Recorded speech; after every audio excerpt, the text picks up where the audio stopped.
Bug-Eyed Tales presents A Night in a Cave by Donald Macleod.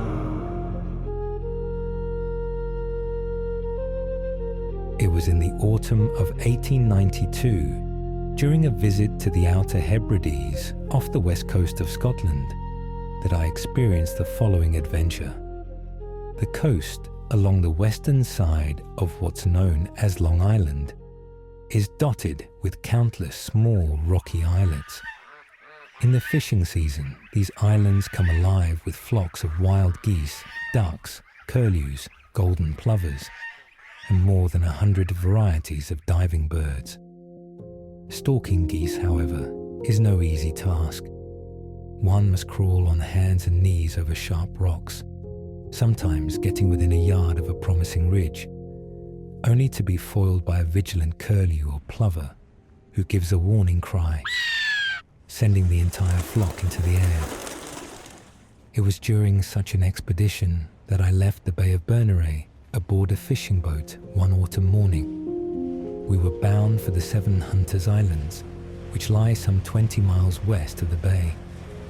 We arrived late in the afternoon, and while the 3 men and a boy who made up the crew secured the boat and prepared fishing lines, I took the dinghy and rowed out to explore. It was a calm, still evening when I took the dinghy and rowed away from our anchored fishing boat, drifting toward the opposite side of the largest island. The cliffs loomed high, sheer rock rising straight out of the sea. I lay on my oars, scanning for life among the ledges and crags, when I noticed a sudden commotion overhead. A small flock of blue rocks, those hardy cliff-dwelling pigeons, burst out from the shadow of the bluff. I watched as they circled twice in the golden sky, then, one by one, disappeared into a slender black fissure low down on the cliff face.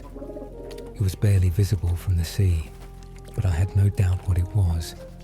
A sea cave, likely dry at low tide. Blue rock pigeons are creatures of habit, nesting where the ledges are dry, high, and hidden from predators. I'd seen them make homes in crevices like these before. The birds must have been returning to roost. That cave, I thought, might offer a rare chance.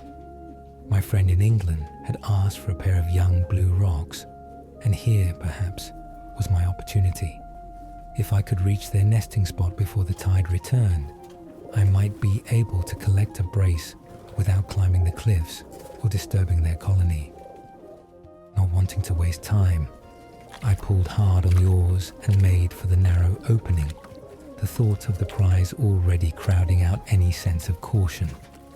I rowed in to investigate and found that as the tide was out, and the floor of the cave therefore dry, it would perhaps be an easy matter to catch 1 or 2 young birds, the blue rocks. This was an opportunity not to be lost. To moor the dinghy, I used the usual method, a rope with a heavy stone anchor thrown ashore. When landing on a rough shore of this sort, this special kind of mooring is used. A rope of about 5 fathoms or so in length is coiled down in the bows, and to one end there is fastened a stone heavy enough to act as an anchor. This stone is thrown ashore or into shallower water, as the case may be, and on landing the boat is given a sharp push, which carries it out and away from any danger of being stove in on the rocks. All this I did, and then stepped into the cave. It was about 60 feet long, 20 feet high, and 5 feet wide on average. The walls were smooth and polished. High above, the birds roosted, but they were well out of reach. The cave sloped upward, and the high tide mark stopped about 10 feet short of the far wall. The floor was littered with shingle, seaweed, driftwood, decaying fish, typical debris from the sea.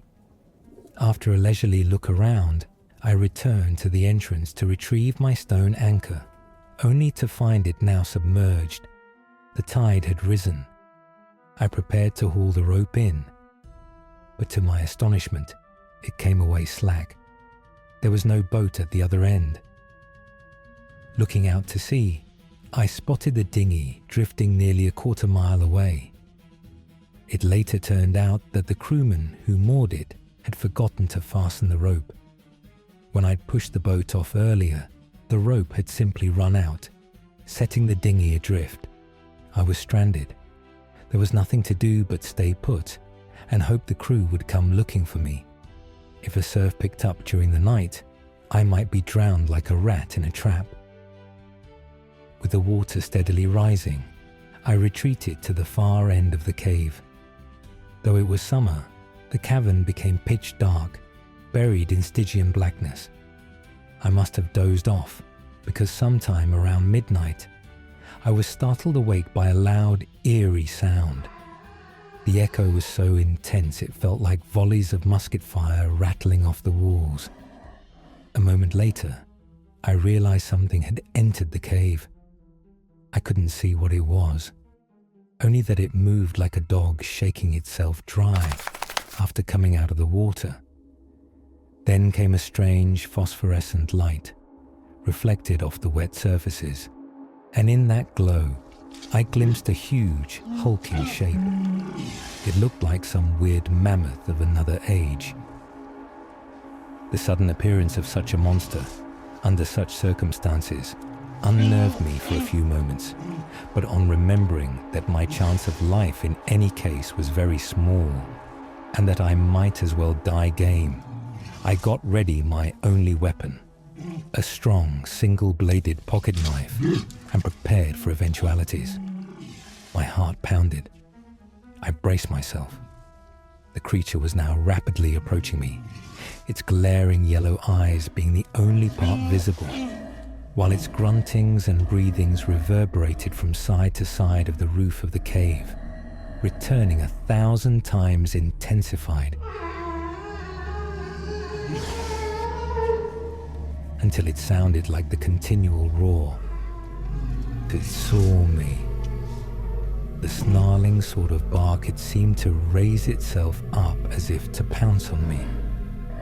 Knowing that it was now or never, I struck with all my strength, burying the blade deep into its eye.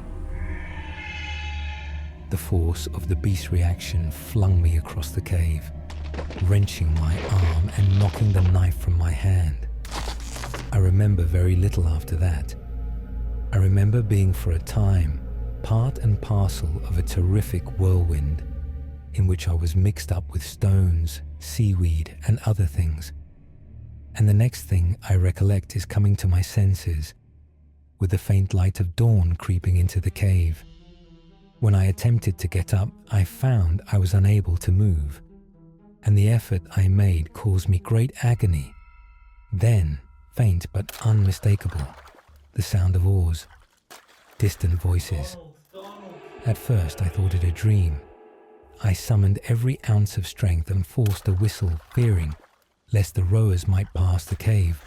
I gave 2 or 3 shrill whistles on my fingers, which were immediately answered by the crew of the smack, as the rowers proved to be. Moments later, a lantern's glow pierced the darkness. The silhouettes of the crew appeared at the cave mouth. They rushed in, voices rising in disbelief as they found me half buried beneath the lifeless body of a massive grey seal. My knife was still embedded in its skull, having pierced its brain. The seal measured 8 feet 10 inches from nose to tail. I had escaped, but not without injury. My left arm was broken in 2 places. 3 ribs were fractured, and I had several other injuries. But thanks to youth and a strong constitution, I recovered fully within 3 months. Needless to say, I gave up the pastime of catching blue rocks for friends, and my respect for Halichoerus gripus, the grey seal, has since that day increased beyond measure.